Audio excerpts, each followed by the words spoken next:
up, guys, and welcome to another episode of the BAMNcast. I'm your host, Baker Shields, and it's my goal to help you to learn, grow, and evolve by any means necessary.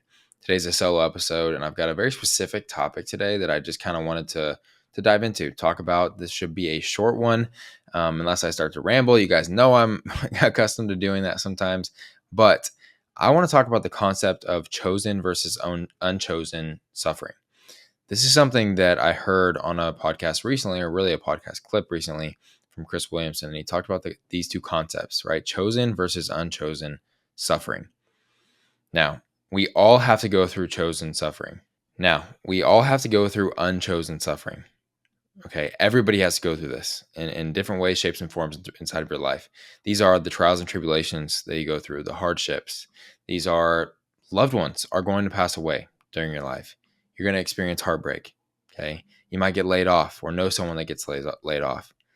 You're going to experience, if you're an entrepreneur, which I know a lot of you guys are, ups and downs in your business that you have no idea why these are happening. And that can be the most frustrating thing ever and demoralizing thing. You're going to experience injury.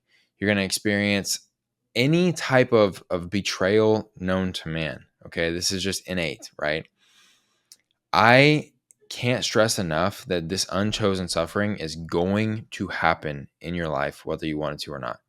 All right. I've had to go through a significant amount of that over the last few years. I've lost several relatives that were people that were very close to me and people that I held very, very near and dear. And there's just nothing you can do to really avoid it, right? Like it is the circle of life that those things are going to happen. And there's ups and downs in the businesses, and there's all sorts of things that just affect a person, right? Affect even me, right? As I kind of go through my life.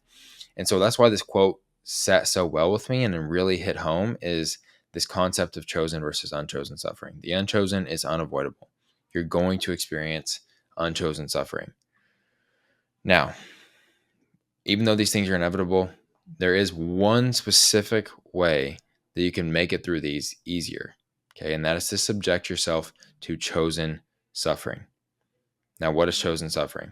I'm going to give you guys a couple of examples of ways that you can experience chosen suffering, and then you can kind of choose what you want to do. But I'm also going to talk about some examples of chosen suffering and why it's important, and what different modalities have looked like for me to experience myself or expose myself to chosen suffering that I think can really clean things up for you, maybe to know where to start. So there's really three ways you can do this. Chosen suffering can be done in three different ways. Doing something hard physically is number one. All right. And I put this as number one because I think you could literally stop this podcast right now. Hopefully you'll finish the episode first, but you could stop this podcast right now and do something hard physically that is subjecting yourself to chosen suffering in the physical form. Physical chosen suffering can be deciding to run a marathon, do a bodybuilding show, okay, doing 75 hard, taking on a fitness challenge, doing the diet that you've been putting off for so long, okay? My biggest seasons of growth have come at the feet of these specific things, of the physical chosen suffering. There's something about a man or a woman subjecting themselves to just chosen suffering in the physical form that forces you to really grow internally. Okay.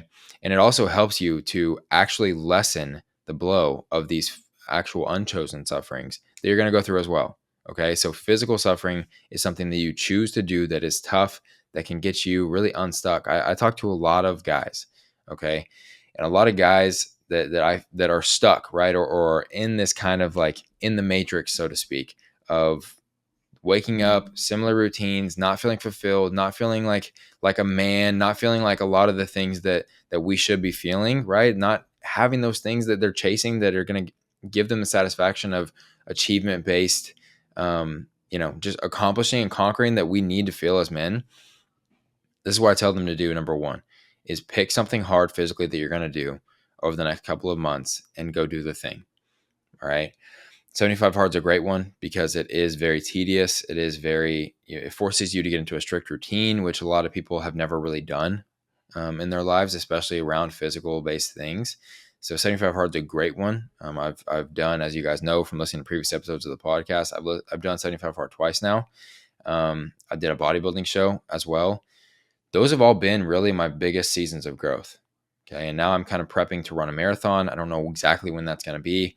I'm dealing with some injuries, but I'm having to grow through these injuries as well. And you guys know that I had a big knee injury that set me back from doing a lot of these things early on. And now my other knee, I'm dealing with some severe IT band stuff. So like these setbacks and these things, again, unchosen in the form of those injuries, but I'm subjecting myself to other ways around training through these things and putting myself through rigorous physical therapy stuff, like trying to train around these and get to where I can go accomplish these goals. So that's my chosen suffering that's helping me to deal with the unchosen suffering of these injuries. Okay, perfect example of why these things are intertwined. But like I said, my biggest seasons of growth have come with these because they force you to do things that and cast votes constantly for that person of yourself that you want to be in the future.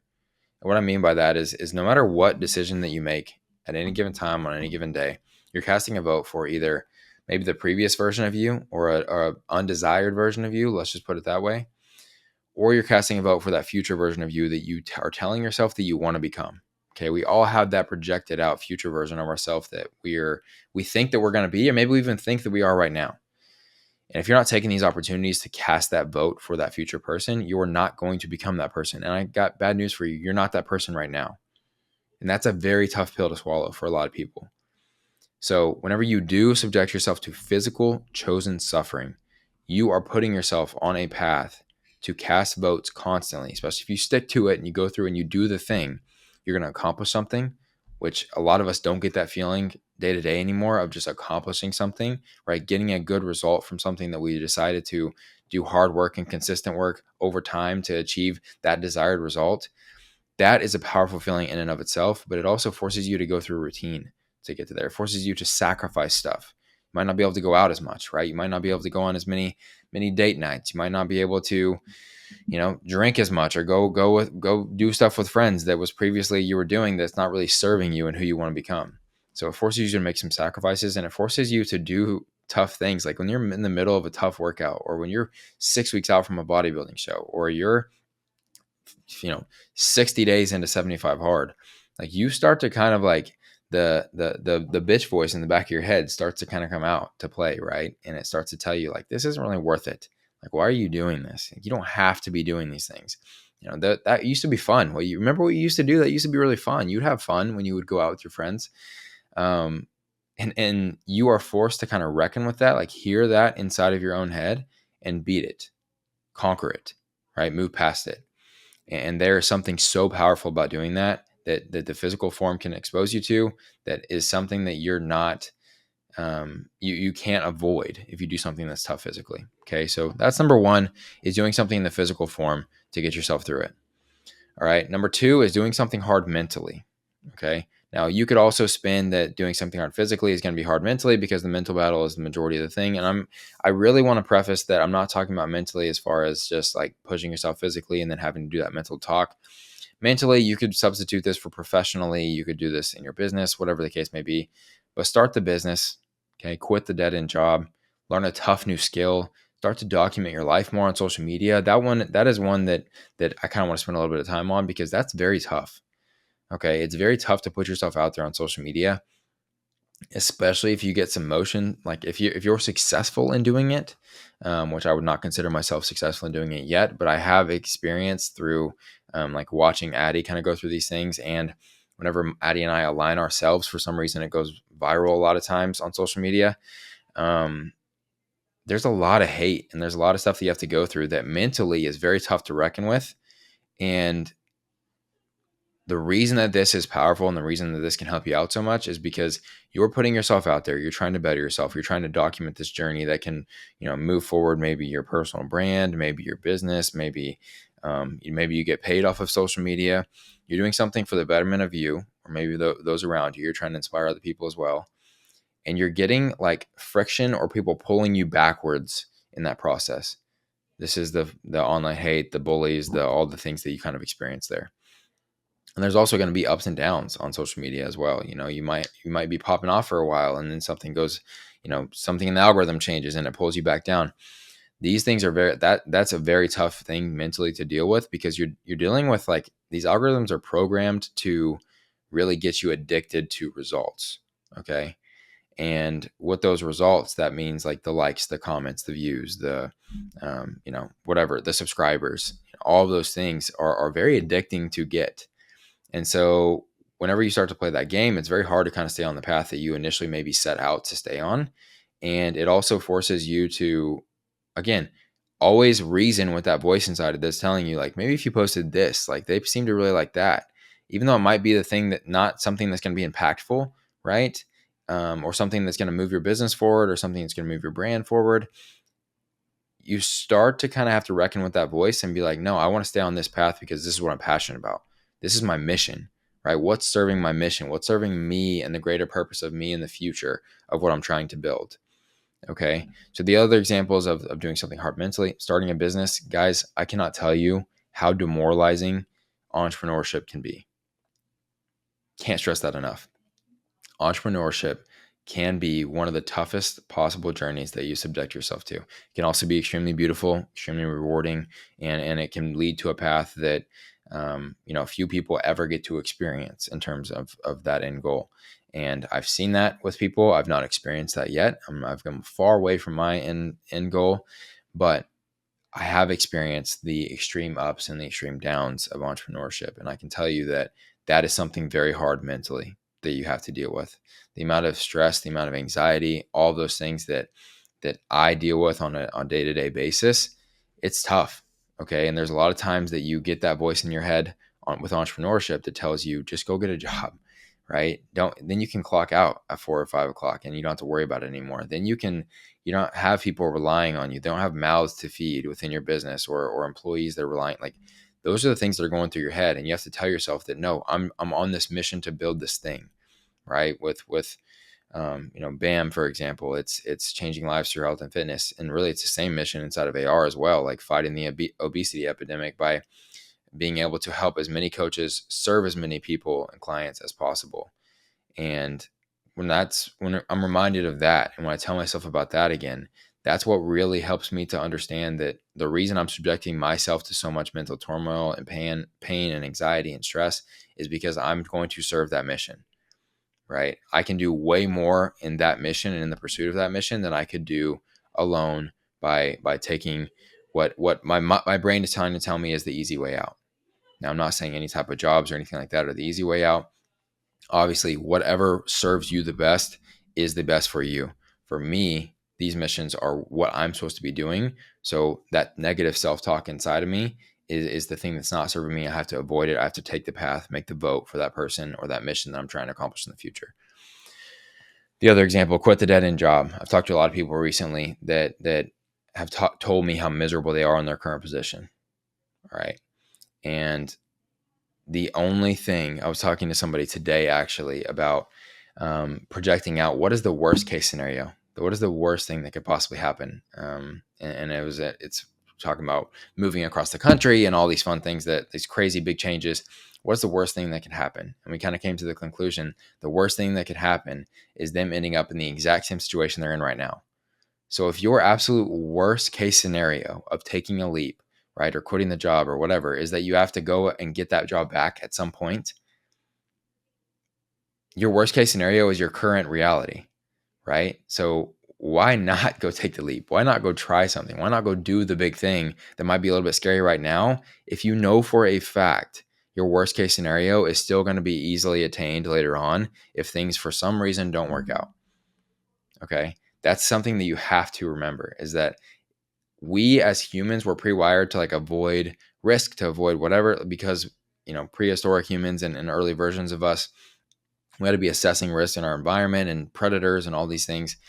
But those are supposed to be quick things, and for some reason we've evolved to be able to live in that state of fear and anxiety and stress, which is a negative kind of evolution of us as beings and our personalities. But what you have to remember is that a lot of times these things that we're projecting out to be big, huge, scary things, if you really go down that path and allow yourself, like we always kind of like see the path and it's like too scary, we don't even want to think about it. But if you allow yourself to just go down that path and be like, okay, let's really see what this looks like. Let's see what the worst case scenario is. It's really not as bad as you might think. A lot of times it ends up right back to where you probably are right now, which again, if that is your worst case scenario, then why not go try for a best case scenario? Otherwise, you just live in your worst case scenario, which doesn't sound that great to me. Okay. Learning a tough new skill, that's always going to be able to serve you. A lot of people just stop developing themselves professionally or personally, and learning a tough new skill or a tough new concept or trait is something that can pay off in a multitude of ways inside of your life. So I put that on there because I think it's a good example of kind of how you can develop yourself mentally. Now, doing something hard personally is kind of way number 3 that you can subject yourself to chosen suffering. Personally, right? If you don't have a spouse, if you don't have a significant other, put yourself out there more.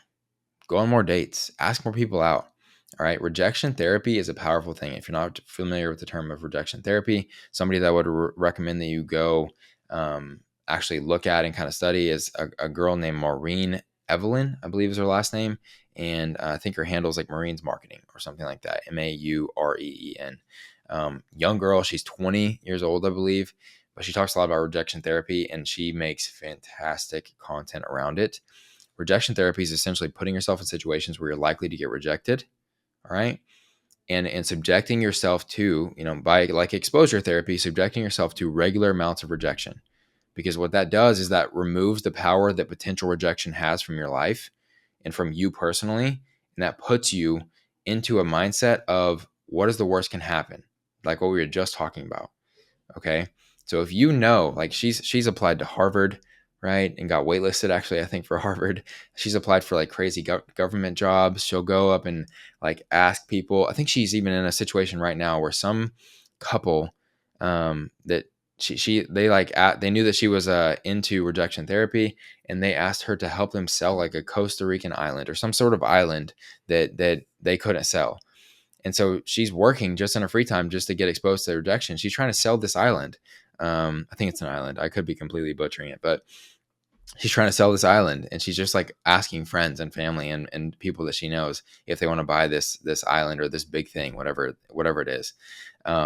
And she's getting rejected a ton from it. But that's just like a way that she's like mentally on purpose subjecting herself to rejection because now rejection doesn't have a power over her. She's not scared to do things and try things and put herself out there anymore.